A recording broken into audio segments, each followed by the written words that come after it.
There is a war raging inside you, not with the world, not with other people, but with the one enemy that has lived with you from the start, your own mind. This battlefield is silent but brutal. There are no sirens, no marching boots, no flags, only thoughts, relentless, invading thoughts, and they can either build your kingdom or burn it to the ground. Marcus Aurelius once wrote, "You have power over your mind, not outside events. Realize this, and you will find strength." But that strength doesn't arrive like a gift. It is taken. It is forged. You are not weak because you struggle. You are not broken because you doubt. You are at war. And that war is necessary because in that struggle, the truth emerges, the truth about who you really are. The undisciplined mind is a tyrant. It runs wild, anxious, afraid, impulsive, lazy. It will pull you into distractions, bury you in comparison, and suffocate you with stories that aren't true. It will tell you that you're not enough, that you've already failed, that it's too late. And the moment you believe that voice, you surrender territory. You lose ground in your own kingdom. This is the war that most never fight. Not because they can't win, but because they don't even know they're losing. But you've begun to see.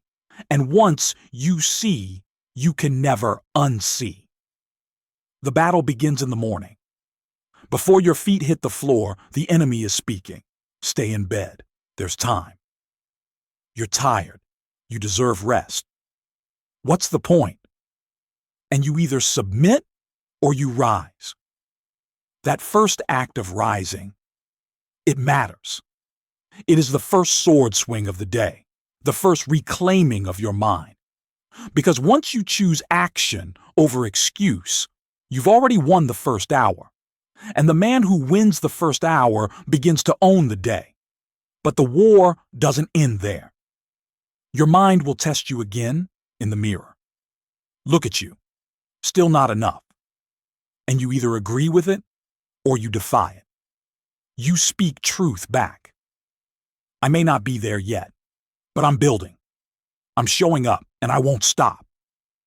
That's how warriors speak, not with perfection, but with conviction. Then comes the barrage of distractions, noise, notifications, 1,000 empty voices screaming for your attention, and your mind, undisciplined, will chase them all. Because the undisciplined mind craves escape. But the disciplined mind, it seeks stillness. It finds the signal in the noise. It chooses focus over frenzy. It chooses purpose over pleasure. This is why Marcus wrote his meditations. Not to impress, not to publish, but to train his mind. Each sentence was a sword stroke, each page a shield. He was preparing for battle daily because he knew if he didn't master his mind, he would be mastered by it. What about you? Are you mastering your thoughts, or are your thoughts mastering you? Because the most dangerous enemy is not the one in front of you.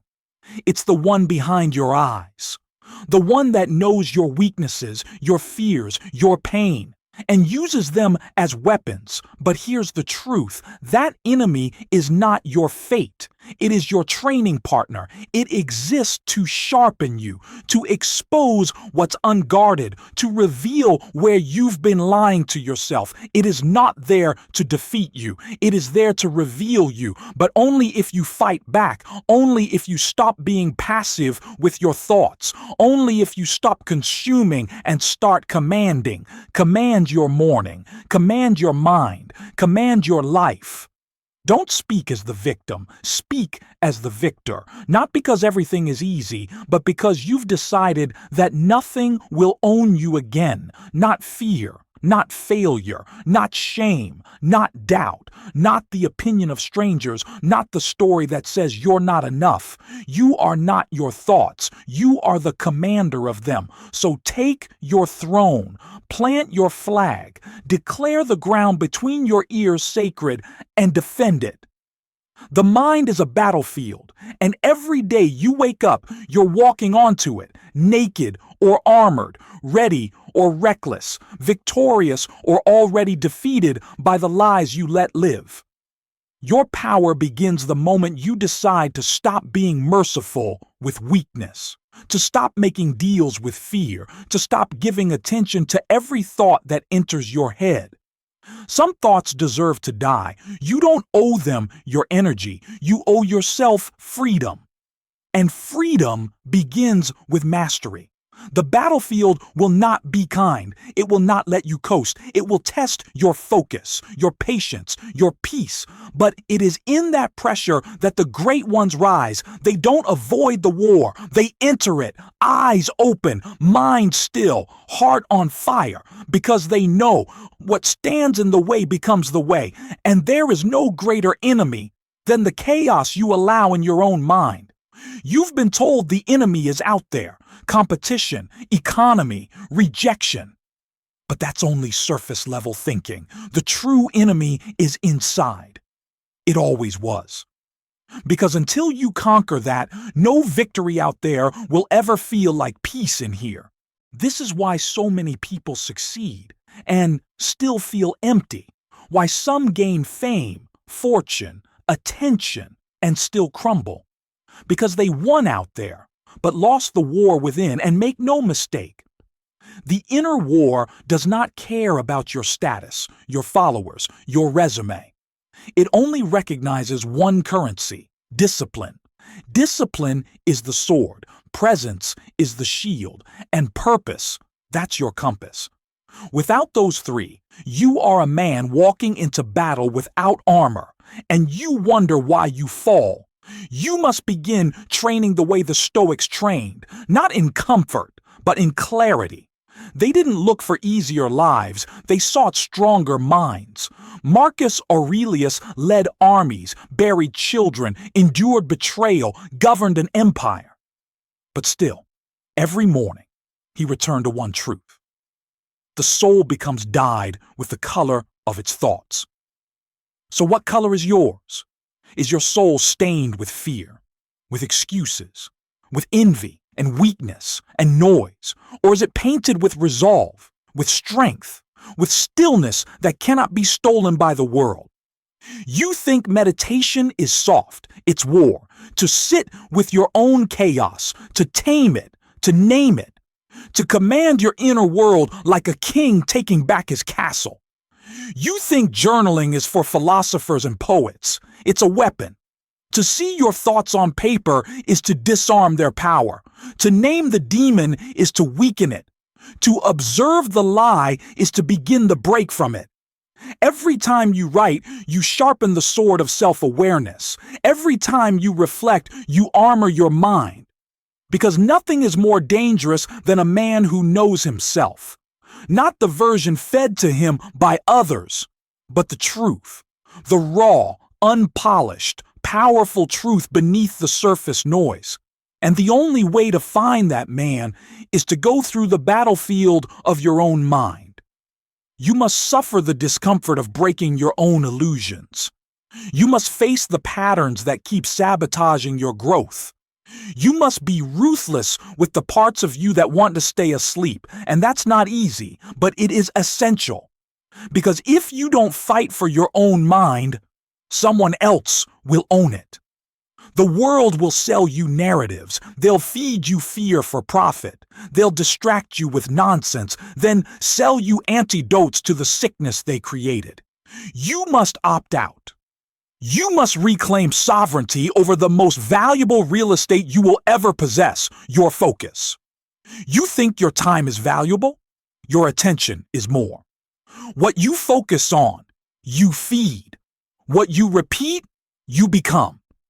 And every minute spent feeding weakness, scrolling mindlessly, chasing dopamine, is a minute the enemy wins. But the reverse is also true. Every minute you spend in stillness, in reflection, in deliberate action, in silence when others rage, that's territory taken back. This isn't about being perfect. It's about being present. The undisciplined mind runs, it reacts, it panics. The trained mind, it observes, it breathes, it chooses. Because mastery is not the absence of thought, it's the awareness of thought and the power to command it. You were not born to be a slave to every impulse. You were not born to obey every emotion. You were born to rule.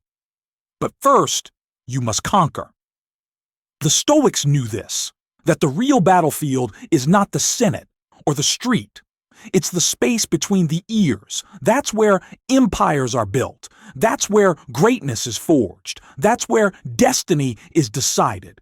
Not in grand moments, but in the unseen repetitions of thought and choice. Every time you silence the noise, you gain ground. Every time you choose effort over ease, you sharpen the blade. Every time you choose vision over impulse, you rise higher. You are in the fight of your life, but don't fear it. Honor it. Because the mind is the only battlefield where every loss can teach you to win. And every day you rise, every moment you fight back, every thought you reclaim, you become more than just a man surviving. You become a man ascending. A man ascending does not chase motivation. He doesn't need the weather to be right. He doesn't wait for silence to focus or applause to act. He creates his own rhythm, forged in discipline, refined in fire. He's not controlled by the chaos of the world because he's mastered the chaos within. That's who you're here to become. Not a slave to triggers.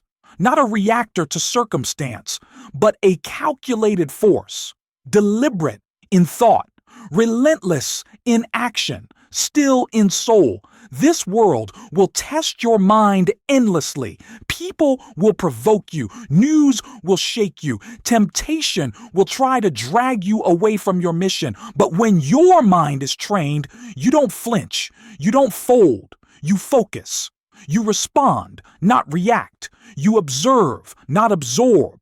You remain grounded while others are swept away. That is the power of mental sovereignty. That is the reward for enduring the battlefield and refusing to retreat. Marcus Aurelius endured storms far greater than yours. He lost children, fought wars, carried empires. Yet still, each morning, he returned to the page, to the practice, to the mind.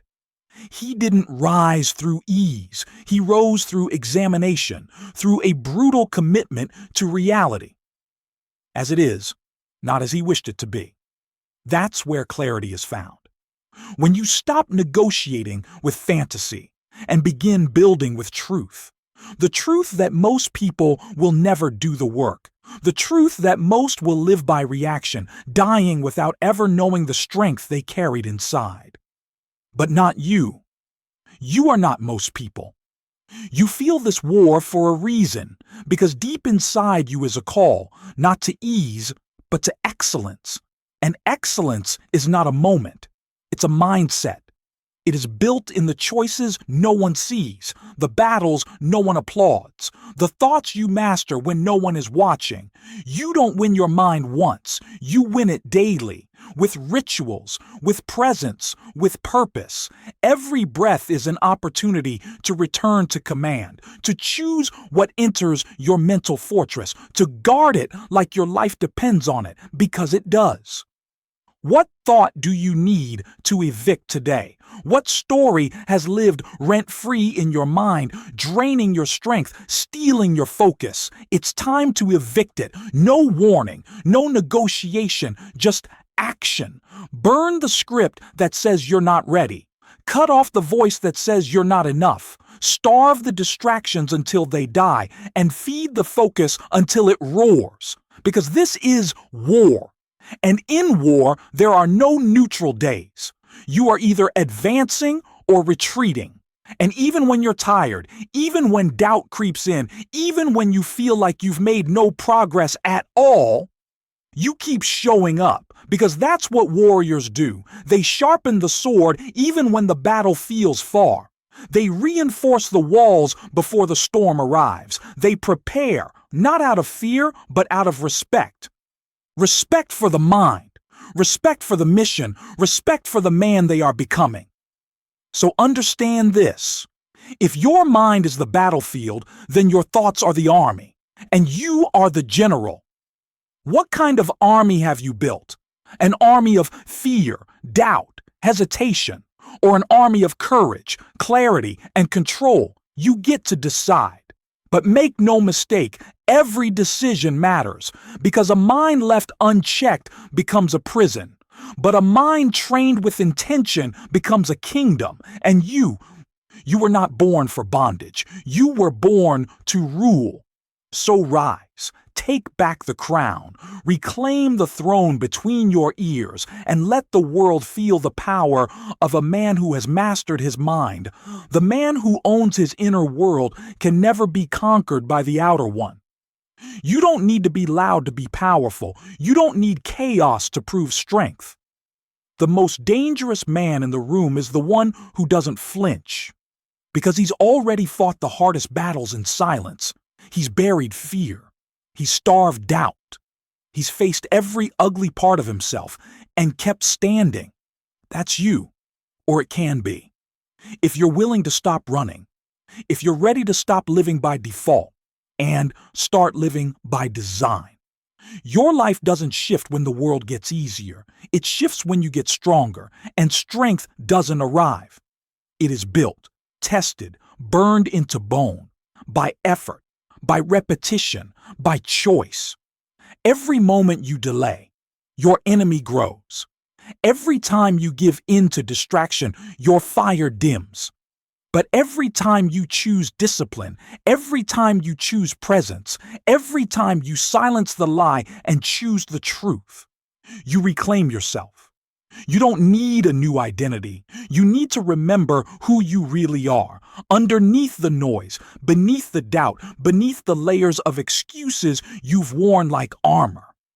You are a force. You are a fortress. You are the gatekeeper of your own mind. And if you're not standing watch, then someone else, some idea, some system, some addiction will take over, because the mind is always under siege. There's no pause button on this war, only action or surrender. So what do you choose?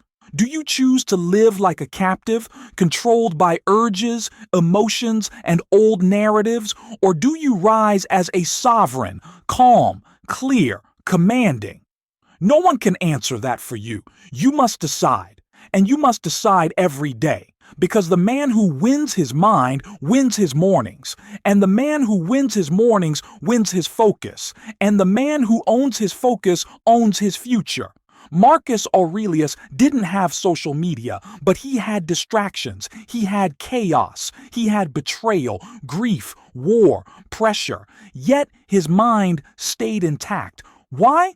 Because he trained it like a soldier. He wrote down what mattered. He rejected what didn't.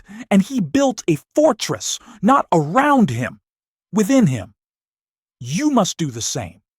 If your mind is fragile, your life will be. If your focus is scattered, your outcomes will be. If your thoughts are poisoned, your future will be. So clean them, sharpen them, build them into weapons that serve, not wounds that sabotage. This war is not fought with bullets, it's fought with beliefs. And most people never win because they never question the lies they live by. But you will not live by lies. You will not submit to weakness. You will not bow to fear disguised as comfort. You will think stronger. You will move wiser. You will speak less and do more. Because that's what happens when a man turns inward, finds the battlefield, and decides to take back what's his. You don't need a map. You are the map. You don't need approval. You are the authority. You don't need to ask permission to become powerful. You just need to start walking. One step, one breath, one clear, precise, intentional move. You think transformation happens all at once? It happens one decision at a time. And the most important decision you will ever make is to stop allowing thoughts that don't serve you to rule you. Every time you say, "Not today," every time you push back, every time you pause before reacting, every time you sit in discomfort instead of running from it, you win. Maybe not publicly, maybe not with praise, but privately, you're winning the war. And there will come a day when the world will look at you, and they won't know the battles you fought, the voices you've silenced, the demons you've buried. They'll only feel your presence, steady, still, unshakable. Not because life got easier, but because you got stronger, because you stopped avoiding the battlefield and became its master. And what is mastery? It is not about eliminating the war. It's about commanding within it. It's not about silencing every negative thought. It's about choosing which ones to listen to. It's not about never falling. It's about never staying down. Mastery is not loud. It does not beg for applause. It does not seek comfort. It is quiet, precise, unbreakable. It shows in how you walk into a room. It shows in how you breathe under pressure. It shows in how you do the hard thing without needing to be seen. That kind of power is rare because it is not gifted. It is forged. Through the mornings you don't want to rise, but rise anyway. Through the temptation you resist, through the habits you honor, through the moments when weakness knocks and you do not open the door. The world will tell you to chase what's easy. It will sell you comfort as success. It will dress up distraction as self-care. But you must see through it. You must become so deeply rooted in who you are that no storm can shake you. Marcus Aurelius led an empire, but he never let the crown blind him. He wrote not to inspire others, but to discipline himself. To remember, power is nothing without principle. Victory is nothing without virtue. That is the code you now carry, to rise above the noise, to walk through the fire, to sharpen yourself daily, not for praise, but for purpose. You are not at war because something is wrong with you. You are at war because something great is waking up in you. And the old self is resisting because it knows its time is up. You are not the man who scrolls and complains. You are not the man who blames and breaks. You are not the man who avoids the mirror. You are the man who builds in silence, who disciplines the mind like a monk, but moves with the precision of a warrior. Because that is what it takes. This isn't about being positive. This is about power. The power to choose where your mind goes and where it doesn't. The power to reject the lie and live by the truth. The power to carry stillness like a weapon and wield silence like a sword. Not to escape the world, but to dominate your place in it. Every time you say no to impulse, every time you choose stillness over reaction, you strengthen your command. You plant a flag deeper into the territory of your own life. And one day, you'll look around and realize that the battlefield is no longer chaos. It's order, it's clarity, it's peace. Because you didn't run, you didn't hide, you didn't fold. You faced it. You fought for your mind. You earned your sovereignty. You led yourself. And when you can lead yourself, truly lead yourself, nothing outside of you can ever lead you astray again.